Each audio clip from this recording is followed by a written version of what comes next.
தெளிவான வார்த்தைகளை கொண்டு முதல் ஆதாரத்தை நான் வச்சிருக்கிறேன். ஆனா உருவம் இல்லைங்கிறதுக்கு தான் ஒரு ஆதாரம் வைக்கப்படவே இல்லை. எப்படி வைக்கிறோம்? அல்லாஹ் வந்து வருவான், ஒரு வடிவத்தில் வருவான், உருவத்தில் வருவான், அவர்கள் முன்னர் பார்த்திராத உருவத்தில் வருவான், அவனை பார்ப்பார்கள். இது வந்து நேரடியா உள்ளதுக்கு அர்த்தத்தை நீங்க மாத்தினதுனால உங்களுக்கு வேற மாதிரி புரியுதே தவிர, அப்படியே எந்த மொழிபெயர்ப்புனாலும் எடுத்துக்கிறங்க. புகாரியுடைய ஆங்கில மொழிபெயர்ப்பு எடுத்துக்கிறங்க, புகாரியுடைய யார் போட்ட தமிழ் மொழிபெயர்ப்புனாலும் எடுத்துக்கிறங்க, புகாரியுடைய உருது மொழிபெயர்ப்பை எடுத்துக்கிறங்க. அப்படி படிங்க. நாங்க சொல்ற வழக்கமும் வேணாம், அவங்க சொல்ற வழக்கமும் வேணாம். நேரடியா அது என்ன சொல்லுதுன்னு பாருங்க. ஜப்பாரு பி சூரத்தின், ஜப்பார் ஒரு சூரத்தில் வருவான். சூரத்துனா என்ன அர்த்தம்? அதுல போட்டிருக்காங்க உருவத்தில் வருவான், வடிவத்தில் வருவான் அப்படின்னு தெல்ல தெளிவாக இருக்கிறது. நிறைய சொல்லி இருக்கிறேன். 2 கையால் படைத்தேன், அது மாதிரி தஜ்ஜால் விஷயம்லாம் சொல்லி இருக்கிறோம். ஆனால் உருவம் சொல்ல கொண்டே இவ்வளவு ஆதாரத்தை காட்டி இருக்கும் பொழுது ஒன்னு கூட கேள்விப்படலன்னு நீங்க சொல்வது எனக்கு ஆச்சரியமாக இருக்கிறது. ஆனா உருவம் இல்லைன்னு சொல்வதற்கு தான் அவங்க நாங்க ஆதாரம் வைக்க வேண்டிய தேவையில்லை, அது அவசியம் இல்லைன்னு சொன்னாங்க. நாங்க வந்து ஆதாரத்தை அள்ளி போட்டுக்கிட்டு தான் இருக்கிறோமே தவிர ஒண்ணுமே அவங்க மறுப்பு தான் சொல்லிட்டு இருந்தாங்க, விளக்க தான் சொல்லிட்டு இருந்தாங்க. அப்ப தெல்ல தெளிவாக நாங்கள் வைத்திருக்கிறோமா இல்லையா என்பதை நீங்கள் 2 கருத்தை விட்டு வெளியே நின்று கொண்டு நியாயமான பார்வையோட கொஞ்சம் அசை போட்டு பாருங்க. யார் ஆதாரங்களை வைத்திருக்கிறா, யார் ஆதாரங்களுக்கு வந்து வியாக்கியானங்கள் கொடுத்து அதை மறுத்து கொண்டிருந்தாரு உங்களுக்கு விளங்கும். நாங்க ஆதாரத்தை தெளிவா வச்சிருக்கிறோம்.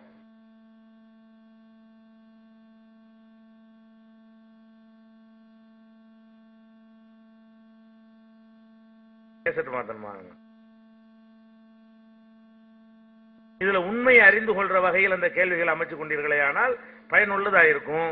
ஏதாவது கூட குறைய உங்களுக்கு திருப்தி இல்லாத பதில் 2 தரப்புல வந்தாலும் இதெல்லாம் திருப்தி அடையும் சொல்ல முடியாது. எதிர்த்து அங்க இருந்து கேட்டா என்னவாகும்? அது வந்து இவ்வளவு நேரம் கட்டி காத்து கொண்டிருந்த அந்த செட்டப் வீணா போயிடும். அதை கவனத்தில் வச்சுக்கிறேங்க.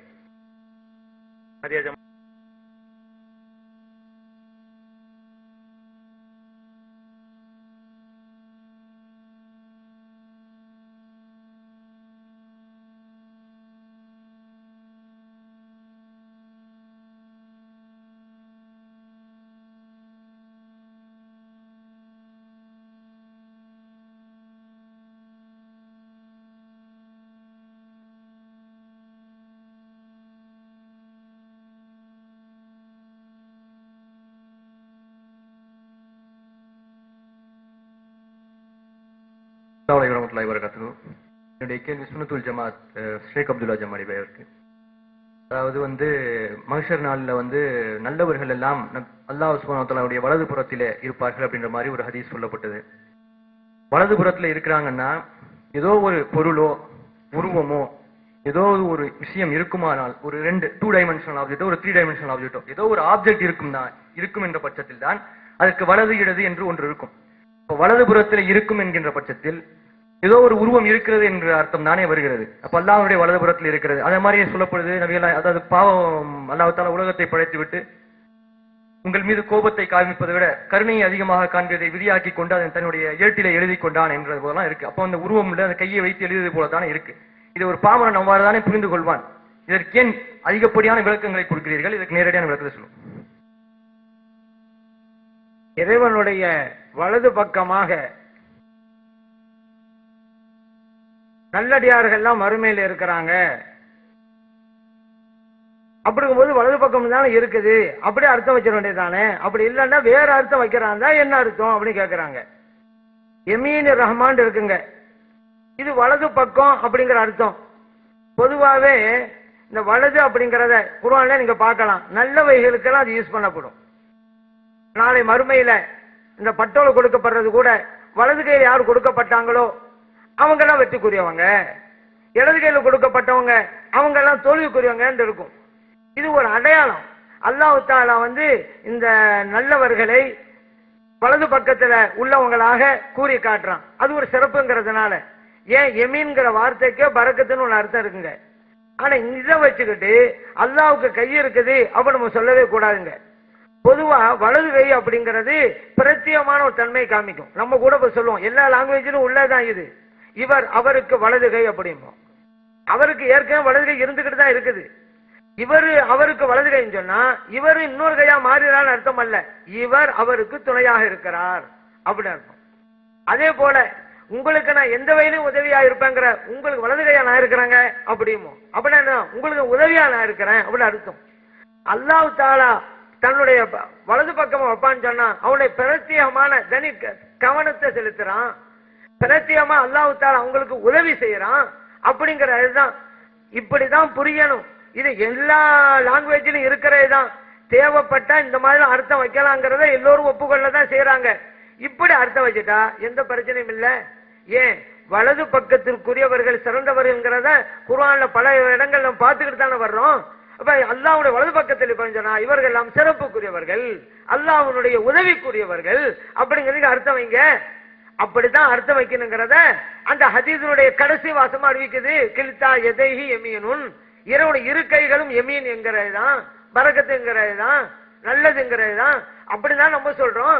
கில்தா எதைஹி யமீனுக்கு எப்படி அர்த்தம் வைக்கிறீங்களோ அந்த ஹதீஸுல கடைசியில அதே அர்த்தத்தை முன்னால வைங்கிறோம். பிரச்சனை இல்லையில, அர்த்தமே இல்லாம விட்டுருங்கன்னு சொல்லல, இந்த அர்த்தம் வைங்கிறோம். அல்லாஹ்வுடைய உதவி இருக்கிறது, உதவியை பெற்றவர்கள் அவர்கள் வலது பாகத்தை சார்ந்தவர்கள் உதவி பெற்றவர்கள் அர்த்தம். இது நடைமுறையிலும் இருக்குது, குர்ஆனிலும் சொல்லப்பட்டிருக்கிறது, இலக்கியத்திலும் இருக்கிறது. அந்த மாதிரி அர்த்தம் வைங்கன்னு தான் சொல்றோமே தவிர அர்த்தம் வைக்காம விடுங்கன்னு சொல்லல. இரவு பொருத்தமா வைங்க. வலது பக்கம் வச்சுட்டா பொதுவா நீங்க அல்லாஹ்வுக்கு ஒரு உருவத்தை கற்பிக்கிறீங்க, அவனுக்கு வலதுன்னு இருக்கு இடதுன்னு இருக்கு. அப்படி பார்த்துட்டா அல்லாஹ்வுக்கு இடது பக்கமா இருந்தா மட்டும் என்ன செய்யறாங்க? அவளும் அல்லாஹ்வுக்கு பக்கத்துல தானே இருக்கிறாங்க. சொல்றேன், அல்லாஹ்வுக்கு உருவத்தை கொடுத்துட்டோம், ஒரு ஆள் வலது பக்கமா இல்ல, அல்லாஹ் இடது பக்கமா இருந்தான்னு வச்சுக்கிறோங்க. அப்போ அல்லாஹ் பக்கத்துல நாம இருக்கிறான். அப்ப அல்லாஹ்வுக்கு உருவம் வச்சுட்டாக்க எங்கிட்டு வேணாலும் இருக்கலாமே. வலது பக்கம் இருந்தாதான் நல்லவன் என்று சொல்லிவிட்டு இடது பக்கம் இருந்தா கெட்டவன் சொல்றாங்க. ரெண்டு பேரும் அல்லாஹ் பக்கத்துல தானே இருக்காங்க. இதே என்ன வழங்குது? வலது பக்கத்தில் உள்ளவர்கள் என்றால் இறைவனுடைய சிறப்பு உதவிக்குரியவர்கள். நான் சொல்ற மாதிரி உங்கள் வலது கையா நான் இருக்கிறாங்க அப்படி நம்ம சொல்ற மாதிரி இது உதாரணம் காட்டுறோம். அந்த மாதிரி சொல்லப்பட்டது. நீங்க உறுப்புன்னு சொல்ல வேணாம். ஏன் உறுப்புன்னு சொன்னா என்ன? இறைவனுக்கு எத்தனை கை? குர்ஆன்ல கூறப்பட்ட கைகளை பார்த்தா பல கைகள் வந்துடும். அப்ப ஒரு விக்கிரக வழிபாடு மாதிரி வந்துடும் கற்பனையில. அதுல ஒவ்வொரு ஆள் விளக்கம் கொடுக்கிற மாதிரி ரெண்டு வசனம் கைன்னு கொடுத்துட்டு இன்னொரு இடத்துல வேற விளக்கம் கொடுத்துட்டா அவர் கற்பனை ரெண்டு கை உள்ள இறைவன் இருப்பாரு கற்பனையில. எல்லா இடத்துக்கும் கைண்ட அர்த்தம் வச்சுட்டாக்கா பல கைகள் உள்ள விக்கிரகம் அவருடைய சிந்தனையில வந்துடும். இது ஒரு வரையறை கிடையாது, யாரும் நிர்பந்திக்க முடியாது. இல்ல இந்த இடத்துல நீங்க கைண்டு தான் வைங்க, ஏன் அறிவுக்கு அதான் செயல்படுது, இங்க அப்படி வைக்க கூடாது, ஏன் ரிசர்ச்சுக்கு இப்படிதான் செய்யப்படும் நம்ம அவன்கிட்ட திருக்க முடியாது. அந்த ஆள் சொல்லிடுவாரு உங்க ரிசர்ச் அப்படி இருக்கலாம், ஏன் ரிசர்ச் எல்லாம் கைதான் அப்படின்றாரு. அப்ப அதனால இது ஒத்து வராதுங்க. ஆளுக்கு ஒரு வடிவம் தான், ஒரு உருவம் தான், ஒரு விக்கிரகம் தான் கற்பனைக்கு வந்துடும். அதைத்தான் நம்ம வணங்குவோம். அது ஈமானுக்கு ஆபத்தாயிரும். அதனால இறைவனுடைய பண்புகளுக்கு குறைவில்லாத அர்த்தம் வைங்க. அல்லாஹ்வுடைய தனி சிறப்புக்கு உள்ளானவர்கள் அர்த்தம் வைக்கிறதுனால அல்லாஹ்வுடைய மாண்பு குறைஞ்சிருச்சா? ஆனா நீங்க வலது பக்கம் கொடுத்து இடது பக்கத்துல இருந்தா சிறப்பு இல்ல, அல்லாஹ் உருவம் இருக்கு, அல்லாஹ் வலது பக்கம் தான் வரணும், கை இருக்கு அப்படி வந்தா அல்லாஹ்வுடைய மாண்பு அதுவும் குறைக்கப்படுகிறது. அதனால அல்லாஹ் கண்ணியம் என்றைக்கும் பாதுகாக்கப்பட வேண்டும்னாலதான் இந்த உறுப்புங்கிற அர்த்தம் வைக்க வேணாம் அப்படின்னு நம்ம சொல்றோம்.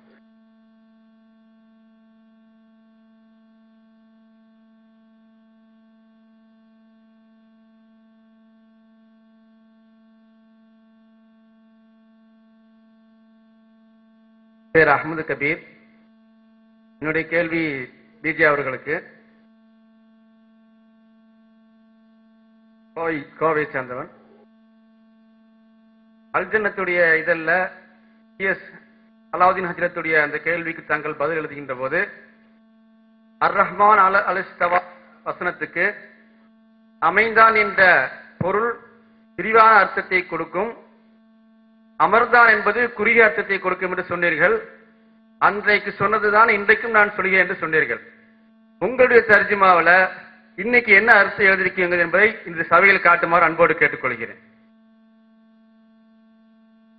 அதாவது அல்ஜன்னத்து பத்திரிகையில் அன்னஜாத் பத்திரிகை, அன்னஜாத் பத்திரிகையில முன்னாடி நம்ம ஆசிரியராக இருக்கும் பொழுது PS அலாவுதீன் அவர்கள் மொழிபெயர்த்த ஒரு கட்டுரையை போடும் பொழுது அரசின் மீது அமைந்தான் அப்படின்னு போட்டோம். இந்த அமைந்தாண்டு போட்டது ஒருத்தர் நினைஞ்சாரு, அமைந்தாண்டு போடக்கூடாது, நீங்க உட்கார்ந்தாண்டு போடணும் அப்படின்னு சுட்டி காட்டினார். நம்ம என்ன செஞ்சோம்னா அமைந்தான் என்பது அதை விட விரிந்த அர்த்தம் உள்ளது என்று